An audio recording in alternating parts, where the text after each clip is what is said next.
Halo semuanya, ayo siapa nih yang di sini suka kopi? Kopi telah menjadi bagian dari gaya hidup masyarakat di dunia, termasuk Indonesia yang dikenal sebagai salah satu penghasil kopi terbaik di seluruh dunia. Dari aroma yang khas hingga rasa yang kompleks, kopi tidak hanya sekedar minuman, tetapi juga menjadi simbol kehangatan, kebersamaan, dan semangat.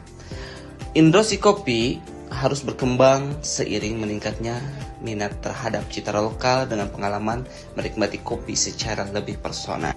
Dari hasil diskusi yang telah kita lakukan, ternyata banyak sekali loh pemrosesan yang harus kita lakukan sebelum kita menjadikan kopi menjadi kopi siap seduh. Yang pertama ada proses pemanenan. Buah kopi dipetik hingga sudah matang sempurna, ditandai dengan warna merah cerah. Pemilihan biji matang sangat penting karena memengaruhi cita rasa akhir pada kopi. Yang kedua ada pemisahan dan pembersihan. Buah kopi yang telah dipanen dipisahkan dari kotoran seperti daun, ranting, atau buah yang rusak. Langkah ini memastikan hanya buah yang terbaik yang bisa diproses lebih lanjut. Yang ketiga ada pengupasan kulit. Buah kulit dilepas untuk memisahkan kulit luar dari daging dan buah, sehingga tersisa biji kopi yang masih dilapisi lendir. Yang keempat ada fermentasi. Biji kopi difermentasi selama 12-48 jam tergantung metode untuk menghilangkan lendir alami di permukaannya. Proses ini juga membantu membentuk aroma dan rasa khas pada kopi. Yang kelima ada pencucian. Setelah fermentasi, biji kopi dicuci bersih menggunakan air untuk menghilangkan sisa lendir dan kotoran. Yang keenam ada pengeringan. Biji kopi dikeringkan di bawah sinar matahari atau menggunakan mesin pengering hingga kadar air sekitar 12%. Tahap ini penting agar biji tidak berjamur dan bisa disimpan dengan lama. Yang ketujuh ada huling. Kulit ari kering yang masih menempel pada biji dihilangkan menggunakan mesin huler menggunakan biji kopi hijau atau kita biasa sebut dengan sebutan green bean. Yang kedelapan ada grading dan sortir. Biji kopi hijau disortir berdasarkan ukuran, warna, dan kualitas. Hanya biji yang sempurna yang akan lolos untuk proses berikutnya. Yang kesembilan ada roasting. Biji kopi disangrai pada suhu tinggi untuk mengeluarkan aroma, rasa, dan warna khas pada kopi. Tingkat sangrai memiliki 3 tingkatan. Yang pertama, light, medium, dan dark, menentukan karakter rasa kopi. Yang ke-10 ada grading dan brewing. Ini adalah proses terakhir yang dimana biji kopi disangrai, digiling sesuai metode seduh untuk espresso, cross untuk manual brew. Setelah itu barulah kopi siap untuk dinikmati. Di balik kualitas kopi yang mempunyai cita rasa yang khas, ada loh UMKM yang sedikit kesulitan untuk menciptakan kopi yang berkualitas tersebut. Kita mempunyai narasumber yang berkaitan langsung dengan UMKM yang terjun langsung, dan ini dia Bapak Ujang.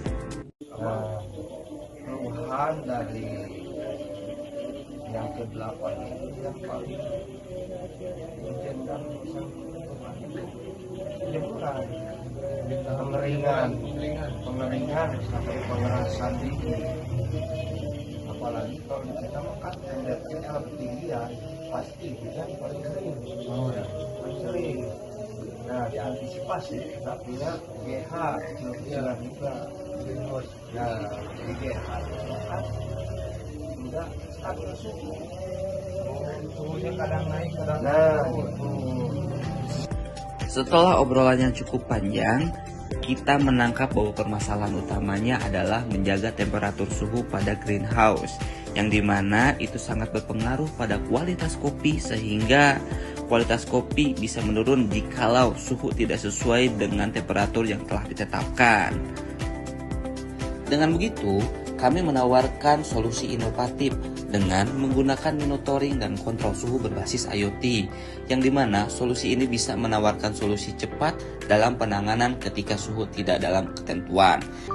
Oke, kita langsung saja buat prototipenya yang merupakan kita anggap saja ini adalah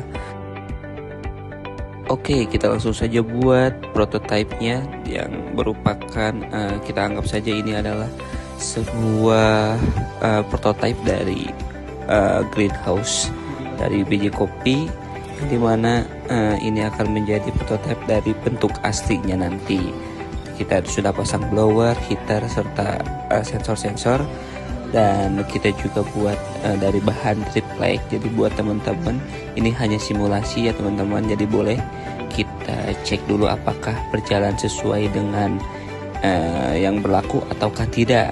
Dan ya alhamdulillah, dengan menyalakan blower ketika suhu terlalu panas dan menyalakan heater ketika suhu terlalu dingin, dan bisa dikontrol jarak jauh dengan menggunakan HP, sehingga kita bisa menjaga kestabilan suhu untuk menghasilkan kopi dengan kualitas yang tinggi. Nah, dari sisi sensor dan relaynya udah pada nyala-nyala, blowernya juga udah pada nyala, dan otomatis yang masuk ke blinknya juga alhamdulillah sudah berhasil ya. Jadi bisa disimpulkan bahwasanya prototype ini sudah bisa digunakan nanti di yang aslinya ya teman-teman.